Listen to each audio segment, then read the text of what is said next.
We'll call the Williams County Commissioners meeting for September 1st, 2026 to order. Beth, please call roll. Barry. Here. Steve. Here. Bo. Here. Chris. Here. We have a quorum. We'll proceed. If everybody please stand for the pledge.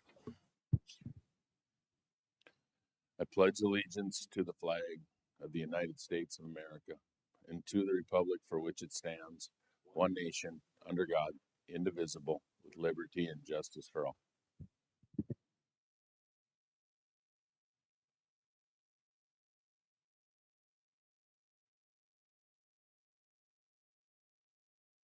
Okay, brings us to item C, the consent agenda. What are the wishes?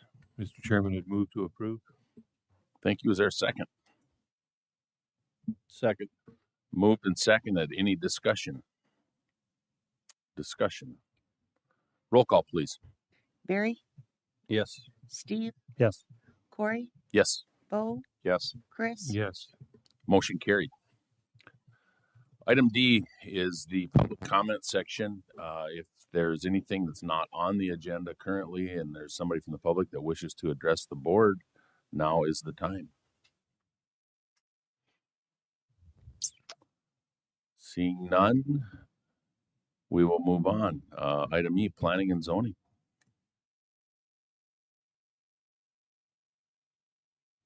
Good morning, Michelle Haugen with County Planning. The first item that we have today is LU-0057-26, which is Hannah Emmons and Vaughn Cornell on behalf of Herbert Cornell, who are requesting a variance for a proposed 1.21 acre lot to remain in the agricultural zoning district. This is located in the north half of the Southwest, west the state highway and previously deeded parts of Section 1, Township 155 North, Range 101 West, being Missouri Ridge Township, and they have recommended approval on this project. The applicants are requesting a minor subdivision, which will create two lots. The parent parcel is approximately 140.87 acres and within the agricultural zoning district, while only 68.12 acres are going to be platted. The newly created lots will be approximately 1.21 acres and 66.90 acres. The larger lot will remain in that agricultural zoning district as it meets the minimum required acreage. The applicants are seeking the variance for the 1.21 acre lot to also remain in the agricultural zoning district and from the required 175-foot minimum lot width. The purpose of this minor subdivision is to create a smaller standalone parcel for Herbert and Marlene's granddaughter Hannah to have a single family residence like they had done for their grandson. Access to the subject property is off of US Highway 85. When Planning and Zoning heard this item, they did recommend approval on this. Okay, is the applicant present? Do you have anything you'd like to add? Okay. All right, we will turn it to the board. What are the wishes? I'd make a motion to approve following staff comments. Is there a second? Second. Moved and seconded. Any discussion?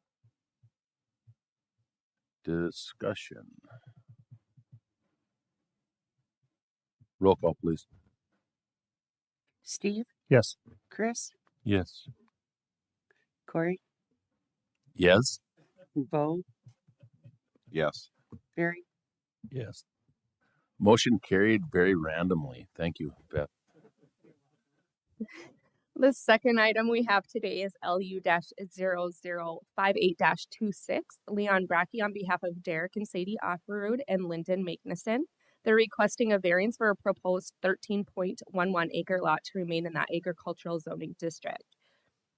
The location of this is in the northeast, the east half of the northwest, Government Lot 1, which is northwest, and Government Lot 2 being the southwest, all within Section 31, Township 159 North, Range 99 West, which is Rock Island Township, and they have recommended approval on this item. The applicant is requesting a minor subdivision, which will create two lots. The parent parcels contain approximately 301.24 acres and are within that agricultural zoning district. The larger lot will be 288.13 acres and will remain in the agricultural zoning district.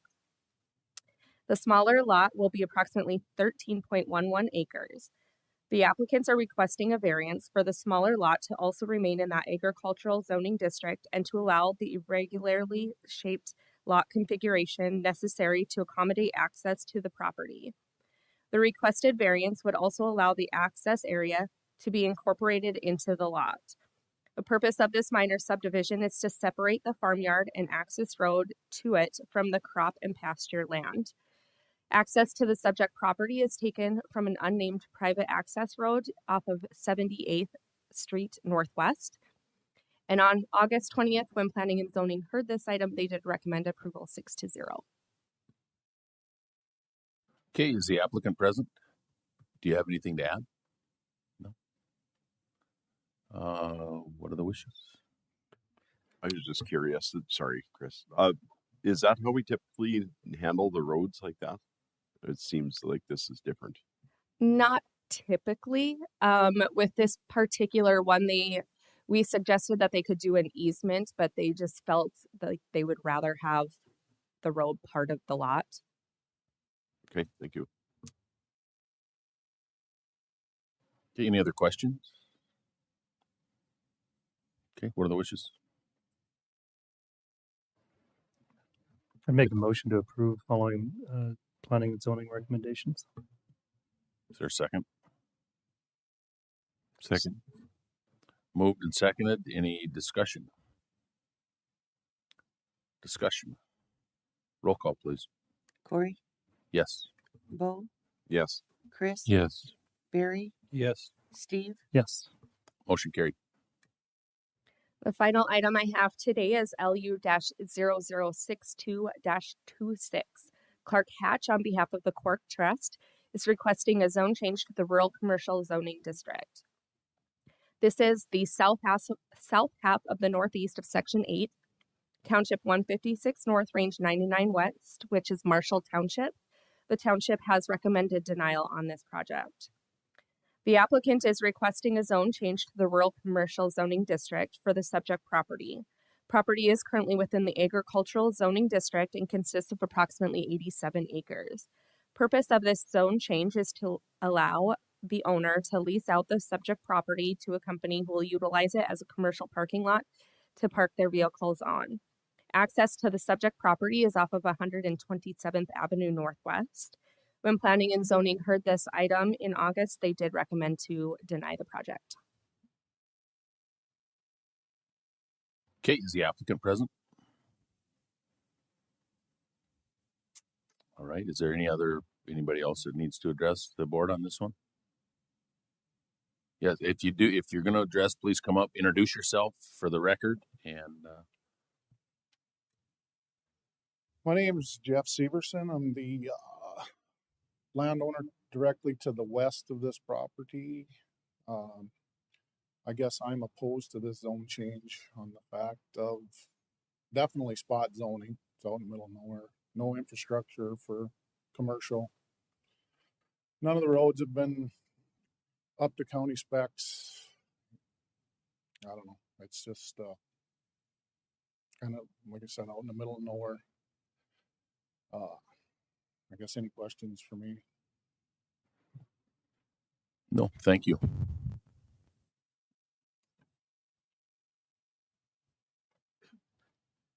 Good morning. My name is Kimberly Erdman, and I am a landowner to the south of this.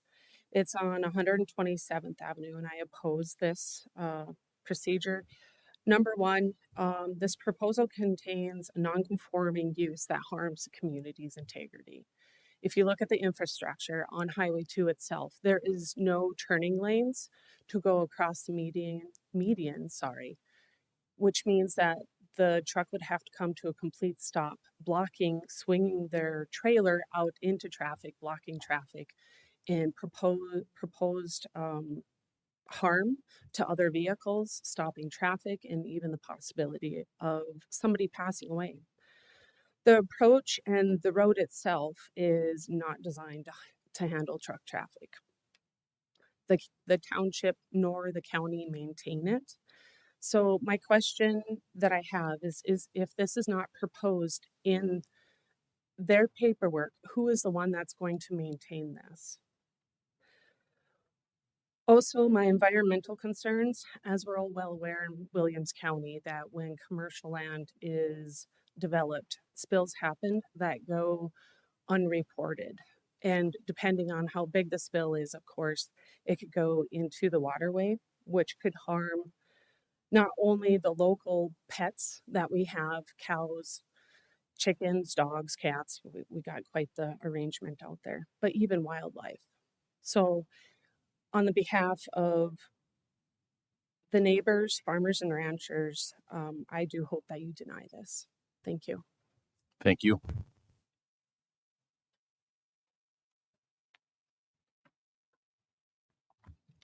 My name is Heather Brewer, and my husband and I own the parcel to the southwest corner of this. And we are opposed to this because we just spent $800,000 to construct a home yesterday on that parcel, and we have 6 kids. The access road is not maintained at all.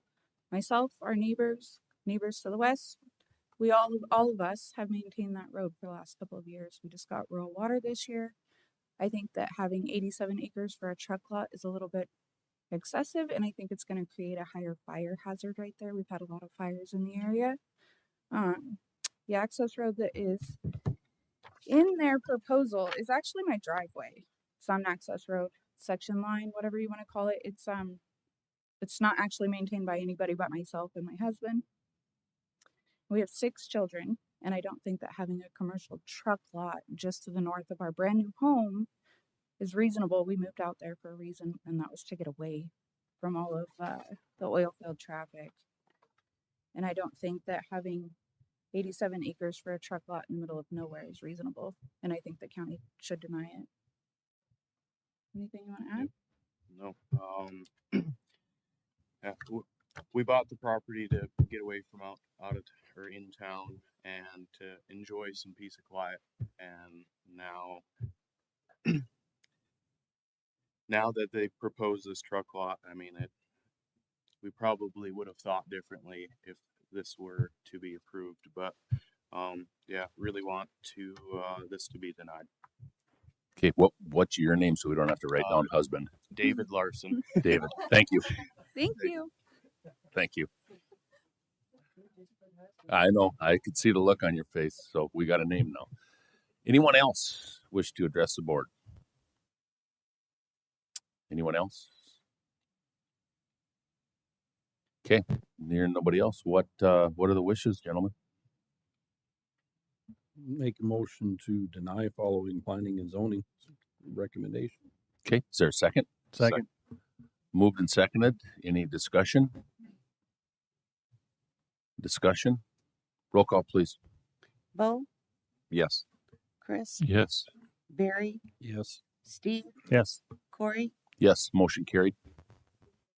Thank you. That's it for planning and zoning. That was easy, Michelle. Okay, department heads. Lindsay, you got a whole list of stuff.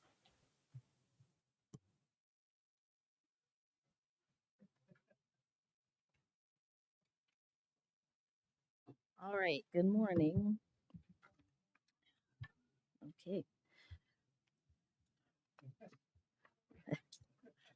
Hallelujah. All right.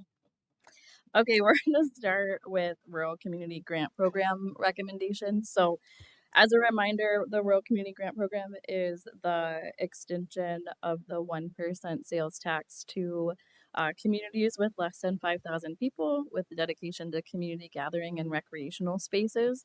There were 2 review cycles here this year. There's funds that are allocated for 2026 and 2027. Only public entities could apply for the 2026.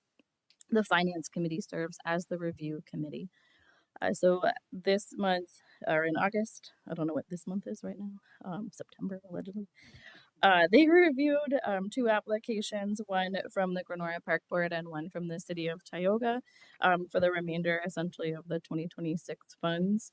The city of Glenora is looking to install a underground sprinkler system at Sunset Park, which now serves T-ball, but also is their park, as a way to cut down on manual watering and improve that space. And the city of Tioga is looking to construct a new soccer field for utilization by the community and sports teams. So the maximum amount that can be utilized for a project this year is $100,000. So between the city of Grenora's request for about 90 and the city of Tioga for 100, the finance committee did recommend awarding both of those. If they're approved, you'd have about $2,200 left for projects this year. But there's no review cycle left for this year. We're now looking at 2027. So then with this, the recommendation then also just to move those remaining $2,200 to 2027.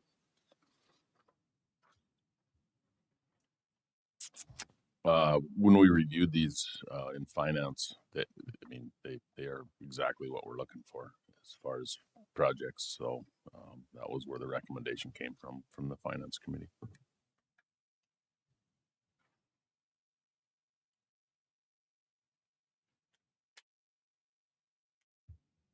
I'd make a motion to approve the recommendations as presented and authorize the chairman to sign the grant agreements once finalized with legal and to roll the remaining 2026 grant funds into 2027. I'll second that. Did somebody write that for you? That's impressive. I like it. I like it. We have you rattled that off the top of your head, right? We have a motion and a second. Is there any discussion? No discussion. Roll call, please. Chris, Yes. Barry, Yes. Steve, Yes. Corey, Yes. Bo, Yes. Motion carried. Okay. All right.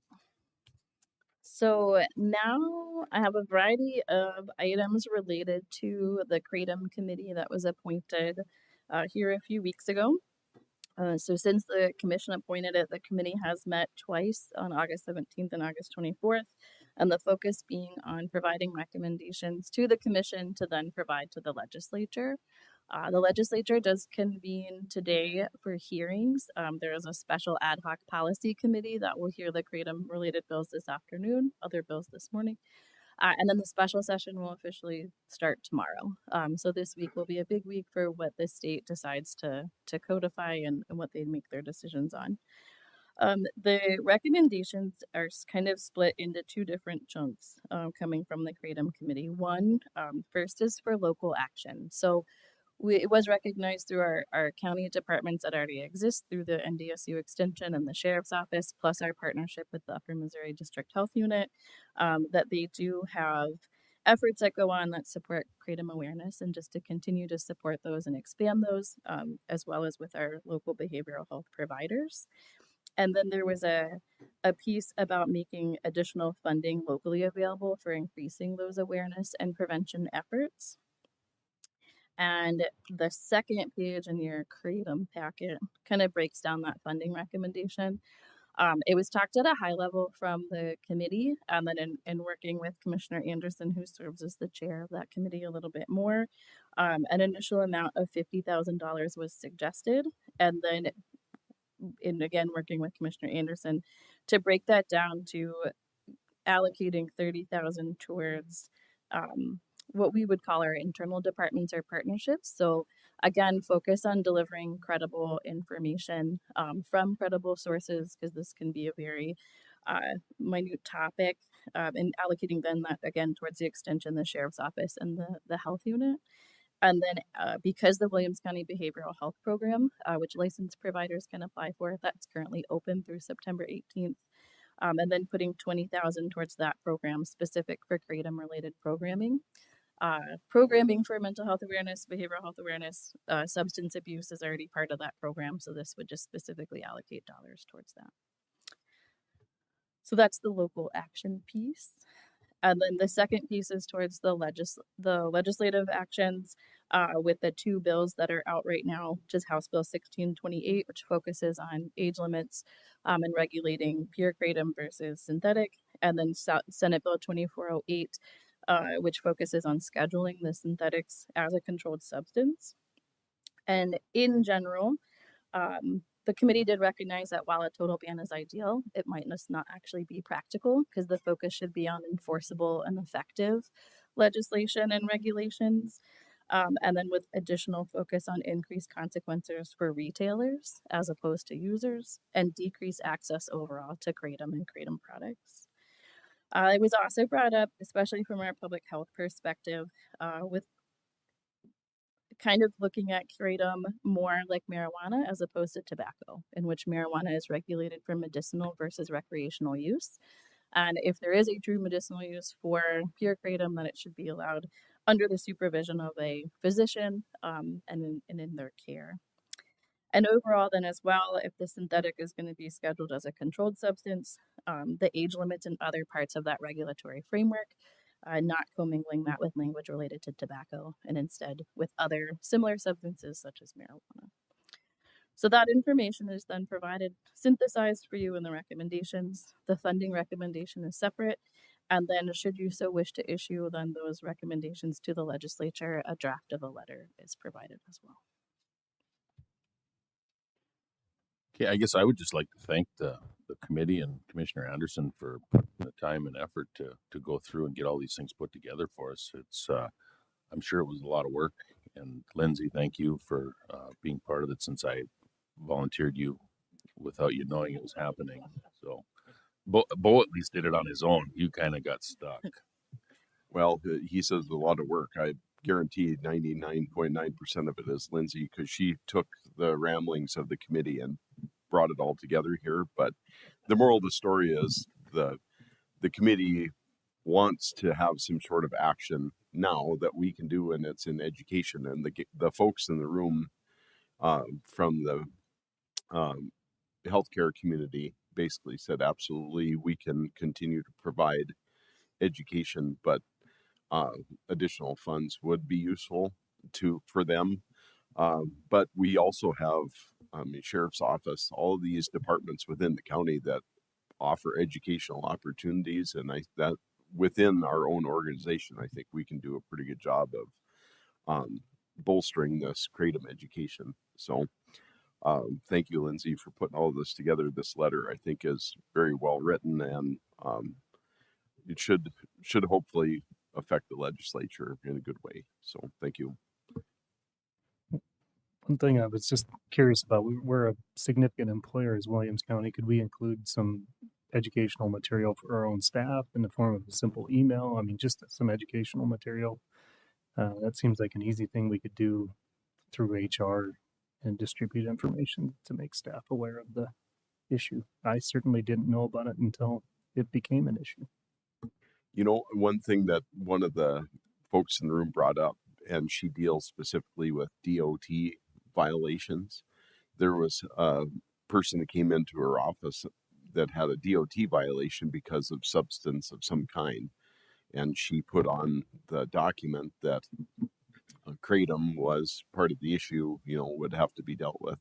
The federal DOT person told her, you have to remove that off there because there is no federal guidelines with Kratom use and all this stuff. So you have to take it off. So basically it makes their violation go away because there's nothing that says that using Kratom is bad according to the federal government.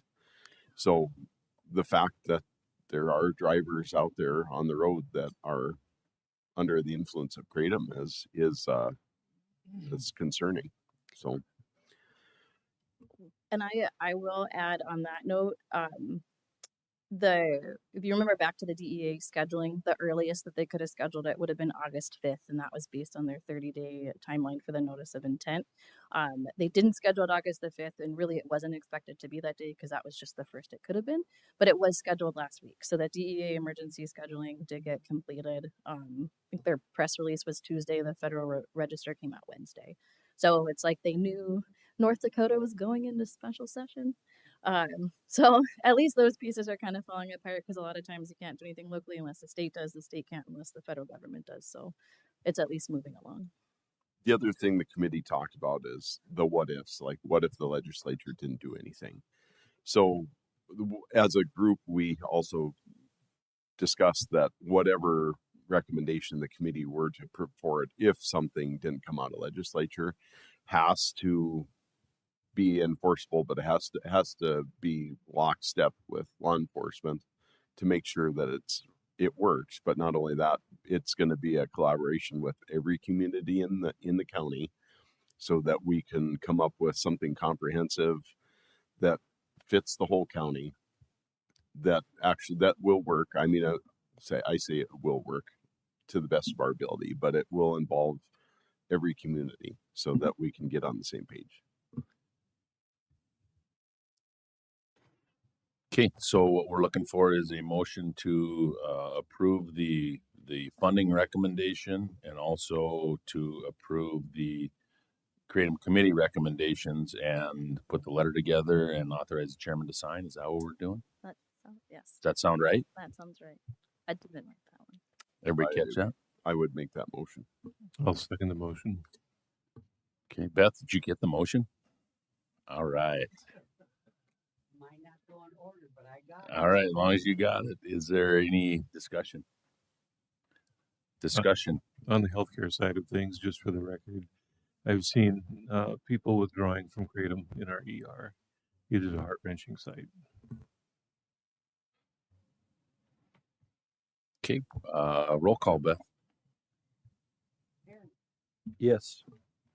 Steve, Yes. Corey, Yes, Bo, Yes. Chris. Yes. motion carried. Okay, thank you.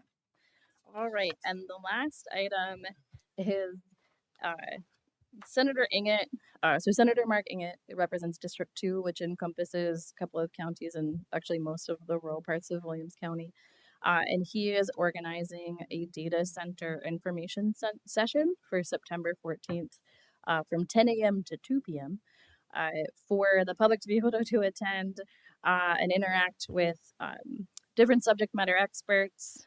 There's some folks that are coming from the state, some folks that are coming from the electric companies and cooperatives, from their planning council, one of the planning council representatives. And then they're also inviting commissioners and planning and zoning board representatives. I've been piecing some information together here, but once I had shared some of this, it seemed that there was quite a bit of interest from more than one commissioner attending. So putting this before the board for your discussion and then who you would like to have attend. I guess my first question for Karen, how do we go about if we're going to say we want everybody to be able to attend? What do we have to do? And so so originally I had thought it was only 10 to noon. It is 10 to 2. So it's 4 hours and it's an open house, come and go format. I guess in my reasoning while you're thinking, my reasoning behind it is I think there's going to be some good information there if they're bringing in other people, not necessarily us as information, because I'm trying to learn as much as I can while we're doing this. But I mean, they did list on there that Bo was going to be a speaker, which I don't believe he's going to be. And Mark is the one that called me on this quite a while ago. So and of course I'm like, well, yeah, I'll put it on my calendar. He's like, you're the only one that hasn't said, yes, I'm coming. So I'm like, okay, yeah, I'll be there. Also, since my uncle passed away and I will be in New Mexico, so I will be on my way home that day, so I won't be able to go. Okay. So I will have to let Mr. Inget know that. But when Lindsay brought up that the flyer says that the whole commission is coming, I in no way, shape, or form said absolutely the whole commission will show up. But I guess I have a couple concerns. One, that it's going to be like a lynch mob. But to the public, I want people to know that I probably know just about as little about some of these data centers as a lot of people do. So it's going to be a learning curve for all of us. The good news is that, planning and zoning worked very hard to get our ordinance updated, and so that we have a better framework and a policy to get through. I think that what people are confused about, though, is that there's city limits and then there's county. So on the Facebook world, we all get lumped together as one big, huge group of idiots. So, I think it's going to be a good meeting. I wish I could be there. I'm sorry that I can't attend. Well, and I think that's my reasoning, because it's going to be a good learning experience, and not saying, and I guess I'm not volunteering everybody. Nobody has to say yes, but I know there at one point there was a couple that had decided they were going, Barry being one of them. Personally, if I can make it work, I would like to be able to be there, and I don't know about Commissioner Kemp or Commissioner. If I can make it work, I'd like to be there as well. So I think that brings us to the question with you. What do we got to do? Well, under state law, there are certain instances where the board can go to meetings and things like that that don't trigger public notice requirements. But I'd have to really dig into the Century Code to see if a legislative session is one of those things. And so once I find that out, I can talk to Lindsay or coordinate with Lindsay. And if there's like public notices that are required or whatever, then she can handle that then. That sounds like a great idea. Then you guys just deal with it and do what we got to do. Okay. So, do we need a motion then to do that and direct them to go ahead and move with this, or do we just do it? I think we just do it. Perfect. There's nothing I love more than Karen saying, just do it. I'm gonna walk away now. Thanks. Thank you, Lindsay. Appreciate it. And we got Karen to say, just go. I love it. Can we have a voice vote? All right. Helen, you're up.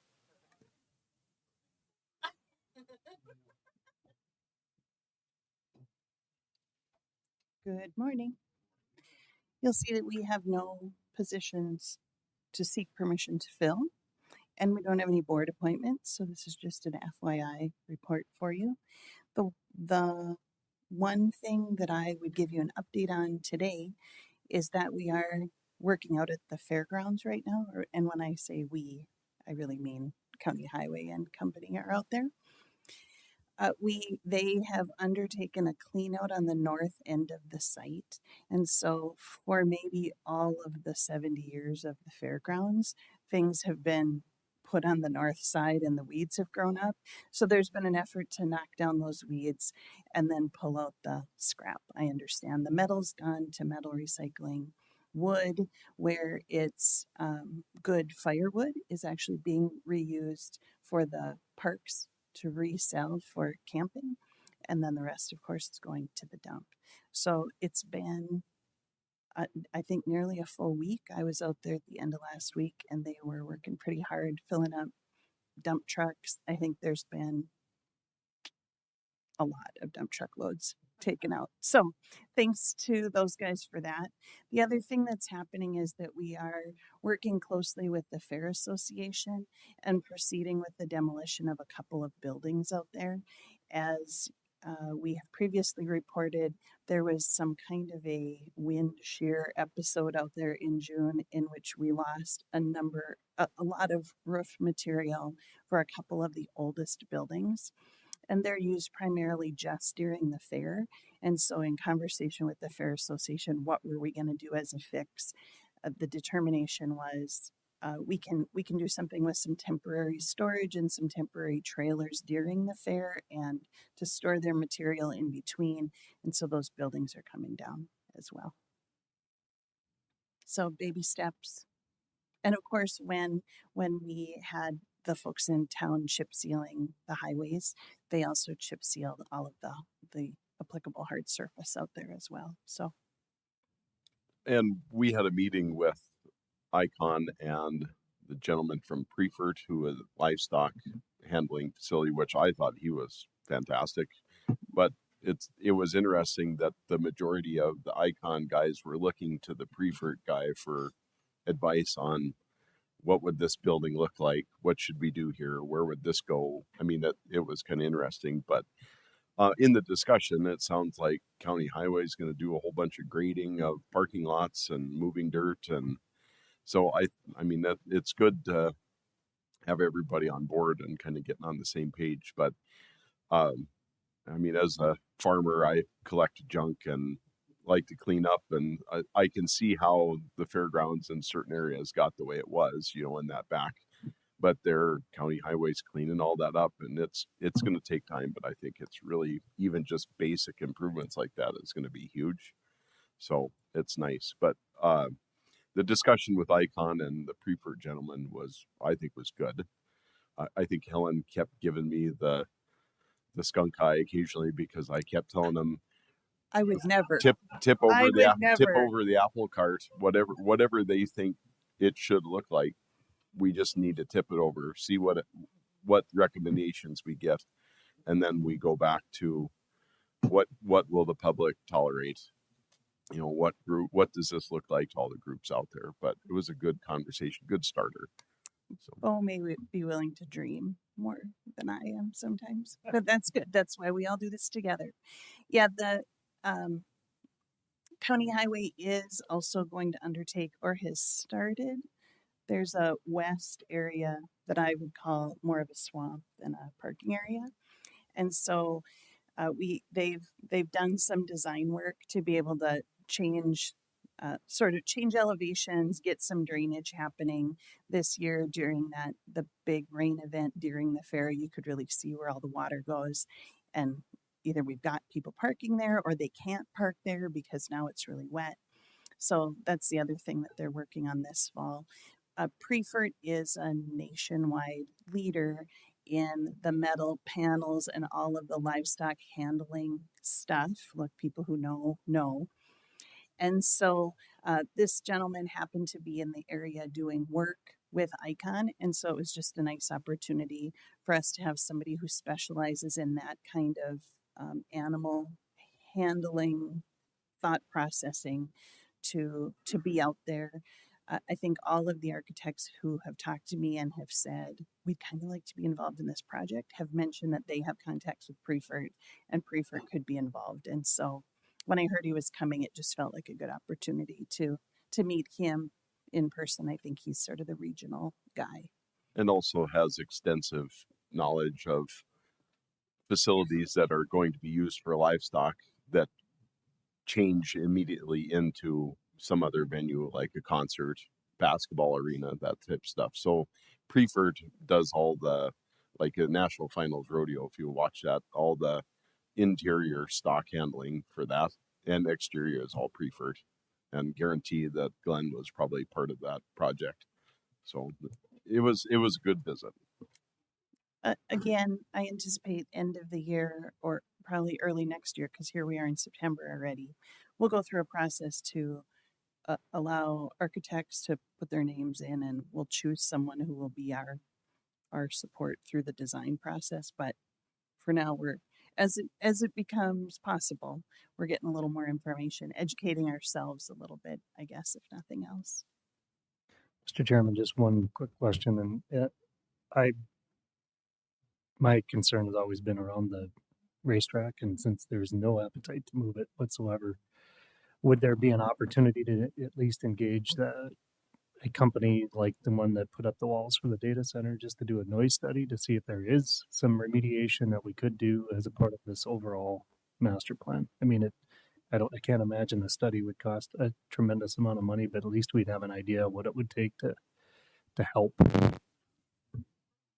Stuff like that. Yeah, exactly. With the popping and the cracking. Yeah, I mean, we have, yes. Okay. But we can do all sorts of studies and determinations. Yep. Anyway. I'll add it to the list. Would it be worthwhile reaching out to Mackenzie with their facility down there? What they wish they would have done, or good God, don't do that kind of a thing? Yep. I would say once we have our architect, once we have a contract with an architect, then there will be a whole bunch of that. DSU Dickinson State has just built a new arena, rodeo grounds, McKenzie County, of course. And so once we have somebody who's collecting information and putting it together and analyzing for us, then we'll start to do some of those efforts so that we can, again, incorporate that into what we're doing long term. For And sure. part of that meeting was supposed to be a trip to Watford City to tour their facility and talk to them about all that stuff, but my harvest schedule kept us from doing that, so we're gonna reschedule it. And I was pretty glad Bo couldn't do it, because I think we're going to need to do it when we have educated, knowledgeable consultants anyway. So it's okay for us to wait. Okay. Any other questions for Helen? Is that all you got? That is. Thank you. Thank you. All right. Anybody got anything else for the good of the order? We're adjourned. 8:40.